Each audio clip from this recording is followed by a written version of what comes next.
Hey everyone, me Kevin here. In this video, we're going to talk about what Elon Musk just said about Tesla, SpaceX, COVID, and a lot of different topics. I'm going to give you a condensed version of a podcast that Elon Musk was just on with New York Times' Kara Swisher. I'm going to go through the highlights, literally the highlights, because I'm going to take the transcript and I'm going to show you and comment on some of the best parts, especially if you're a Tesla investor, you want to watch this. So let's get right into it. Right after, of course, mentioning that you can now get 2 free stocks with Webull. Deposit $100. They give you 2 free stocks worth up to $1,600. Get life insurance in as little as 5 minutes via the link down below. And of course, check out the amazing programs on money and making money from YouTube videos down below. Okay, let's get started. Let's pull up the iPad here. Let's get this transcript. I'll link this entire podcast down below, but we're just going to jump around to some of the best parts and comment on them. So, here we go. First, the podcast begins by talking about Elon's reaction to Battery Day. So the first exciting takeaway here comes from Elon's frustration about how Wall Street and the media treated him after Battery Day. Elon Musk feels Battery Day is so important for 2 primary reasons. Number 1, he talks about how important it is to actually have large-scale manufacturing. And he basically slams companies like Nikola here by saying things like this. They think, aka Wall Street thinks that once you have come up with a prototype, well, that's the hard part. Elon Musk says that's actually the trivial part. The hard part is replicating that in a factory at scale. See, Elon thinks that making a prototype is just 1% of the problem. The manufacturing is much, much harder, from 1,000x to 10,000x harder. And that's why he believes that prototypes are actually a trivial joke. In fact, talking about prototypes, I'd like to just pull up this picture here. This is from the Q2 earnings report from Tesla, and they mentioned that on the Model 3, they're currently taking the 70 pieces that make up the Tesla Model 3's rear section, this colored section back here. All of these different pieces that are welded together, and they are turning that into just 2 pieces. That's it. This right here. 2 pieces. It looks to me like you've got kind of one like piece right here, and then the other orange section there. I don't know exactly, but right here it says 2 pieces of metal, eventually 1 single piece. And this not only simplifies manufacturing, but it also allows you to speed up manufacturing. It allows you to reduce the costs of manufacturing. But to do this, you have to come up with some pretty insane machinery. Here's a picture of what's going into Giga Berlin. This right here, this massive Goliath of a machine, just for scale, like here's a person right there, right? So, you know, a person's really like that tall relative to this entire machine. This is a casting machine that makes and presses the metal into these parts essentially. And Elon Musk is saying getting those machines to do what you want, that's the hard part. Anybody can make a prototype. It's like a nice slam on Nikola, especially since they've been, they rolled their prototype down a hill and got a lot of press for that one. But we'll keep away from Nikola here. Another big frustration that Elon has is he says the presses, he goes on to say most of the press was, and then Kara interrupts him and says no battery. And Elon goes, yeah, sad reflection of their understanding, really. And he actually says that we've had these battery cells in cars and operating and working since May. Now, I imagine these are prototype cells, but it's really interesting to see into Elon's frustration that, wait a minute, like what we're doing here is actually really big. He says there are 2 billion cars and trucks in the world, and the 2 biggest industries in the world are energy and transportation. And so Tesla's goal is pushing everybody to how many years can we save in getting to sustainable energy. That's Elon's biggest goal, is how much can Tesla push the entire society and world to go towards sustainable energy. So much so that he says right here, I do not think it is a wise time to invest in gasoline cars. So buying a new gasoline car, probably not a wise long-term financial decision at this point. Electric cars are the future. Big, bold statements here. Now, then we also get over here to, we start leaning a little bit more towards the stock valuation, which we'll talk more about in just a moment because he makes a comment on that. But take a look at some of these other comments first. he mentions a big thing that's changed at Tesla is that Tesla is not in mortal danger anymore. And a few weeks ago, actually probably within the last week, I made a video mentioning that even though right now Tesla stock feels like it's done this and that, okay, that's it, why would we invest in Tesla? We're over here. I made a video, and I'll link this down below, that this might be what it looks like, partially because Tesla's now actually becoming a little bit more mainstream and it's not going to be some startup that just disappears. But in that video, I mentioned we might actually be here in the exponential growth curve for Tesla, that this might be 2020 and this might be 2030, that there really is so much long-term potential and that we're just at the beginning of the curve for Tesla. And so this is where Elon says, I think at this point, we're not in mortal danger as let's say we were 3 years ago or even at points before that.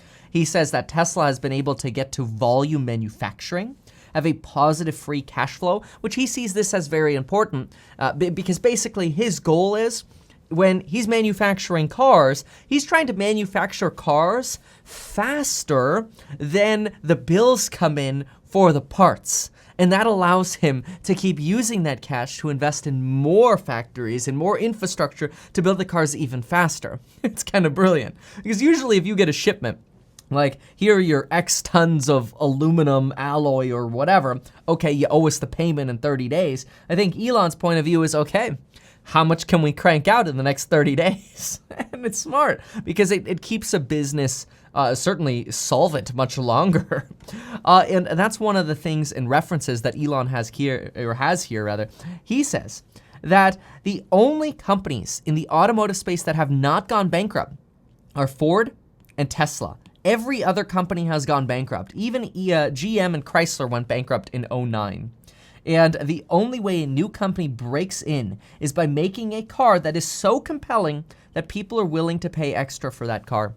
So that is something that we have to keep in mind too, especially if you're a Tesla investor, which many of you know that I'm a big Tesla investor, is we have to watch Tesla and make sure that Tesla remains that car that people are willing to pay a premium for going forward. And so how this $25,000 car is going to play into the mix of margins will be very interesting.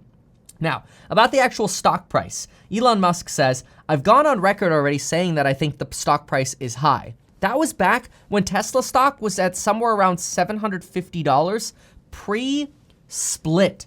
So divide that number by 5, and that's what he's talking about as being too high just 2 months ago. Which if we do just that and we go 750 divided by 5, he's talking about $150 a share is too high. Well, right now at the time of this recording, Tesla closed around $420 per share. And so, like he says, that was well before its current level. But he gives some hope. He says, but if you ask me, I do think Tesla will be worth more than this in 5 years. I think the answer is yes. Well, I mean, I think any of us investing in Tesla right now are certainly hopeful that Tesla stock is going to be worth more in 5 years than $420 a share post-split. I think many of us believe it's going to be worth a lot more than $450 in 5 years. Okay, moving on. So one of the things he also mentions is how does he sort of judge the effort of other companies? And he says one of his goals is actually getting other companies to head into the direction of EVs and sustainable energy. As a Tesla investor, I think that's really interesting because it almost seems like initially you'd want your competition not to be doing what you're doing. But I think Tesla sees this, or Elon sees this as, well, the more people who are doing electric vehicles, the more mainstream electric vehicles go, and the more people will eventually come to Tesla, and the more society and the country and the global atmosphere with climate change gets helped. In fact, that's a big thing Elon goes into talking about, is how he's always keeping an eye on and paying close attention to the fact that carbon dioxide levels are rising dramatically in the Earth's atmosphere. And so he pays attention to the Keeling curve, which sort of tracks this. And he says it's almost like when you look at it, it's almost like you're hitting a wall because the number is just growing so crazy because of, well, some argue our impact on the world, and others say, oh no, this is just a normal cycle. I don't know. I think many people believe that the human impact on climate change is very, very real. But anyway, let it be very clear that in Elon's take here, he believes the sooner we transition to sustainable energy, the better it will be for the world. So Elon goes back and mentions that one of the things that really got him excited about electric cars was his belief back in high school that if we run out of oil, what's going to happen? We're going to have mass starvation, we'll go back to horses, and that civilization will collapse. And so he said that's when he realized we have to have electric cars, but the big problem we have is electric density. And electric density is exactly what we just learned in a dramatic way is actually coming to solving the Tesla problem, right? So let's go ahead and pop this open really quickly here. This is Sandy. I'm going to go ahead and link his channel down below, but he made an excellent video breaking down how this is sort of the old school style of setup that Tesla uses with its battery cells and its battery packs, and then made a mock-up of what he believes a future version might look like, and it might look a whole lot more like this, where you have way less of these plastic parts to hold the modules in, and instead, these battery packs can basically be epoxied together. Here, let's use a little smaller one to make this a little more clear. Basically, epoxy all of these battery cells together, so you actually have this insanely strong and insanely dense battery pack structure that makes the car not only have a lower center of gravity, making it easier to control, harder to roll over, but also makes it extremely safe. I mean, it's almost like you're creating a tank here, which kind of makes me wonder what the implications of that are for other vehicles. And so you can actually see where you've got this merger of two things that are actually really, really incredible at Tesla. You've got the denser battery technology coming due to these incredible innovations that Tesla just announced, like the tabless battery that doesn't require all these modules and parts and connections and can do so much more with so much less. But you're also creating now structural components that simplify the manufacturing process even more.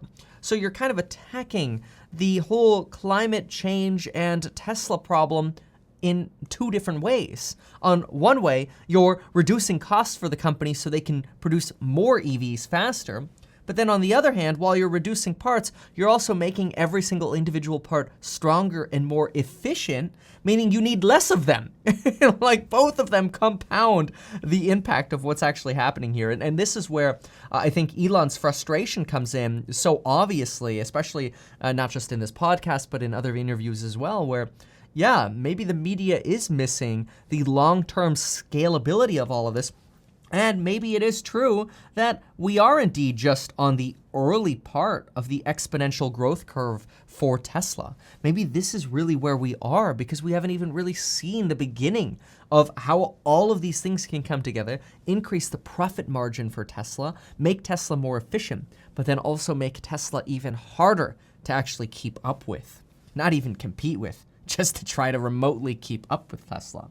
It's interesting, and you know, I'll make videos as well talking about some risk factors for Tesla, like I did this weekend, something for you to watch if you haven't seen it yet.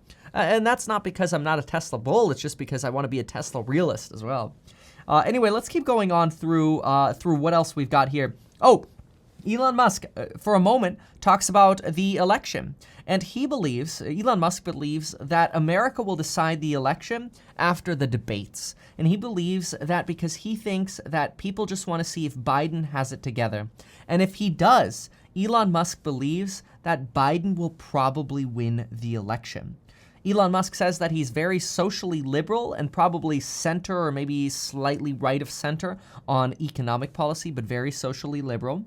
On SpaceX, he talks about how important it is that his SpaceX company can launch rockets and then reuse them, that the reusability of rockets is so important to keep costs down and actually make the future of spaceflight much more realistic. In fact, he makes this analogy where he says, imagine going on a trip and having to tow a car behind you because you're gonna drive one car one way, then that's gonna be obsolete. Then you're gonna hop in the other car and drive back on your trip, and you literally spend $30,000 on a trip instead of like $30 for gas. And he thinks the same is true for rockets, which really, I mean, SpaceX can be something very, very interesting to pay attention to, especially since Elon Musk here says we'll launch Starship sometime next year into orbit. It will be unmanned, but he thinks we could see people in Starship in as little as 2 years from now. Which, by the way, here's just what Starship is. It's this massive sort of rocket here that's reusable.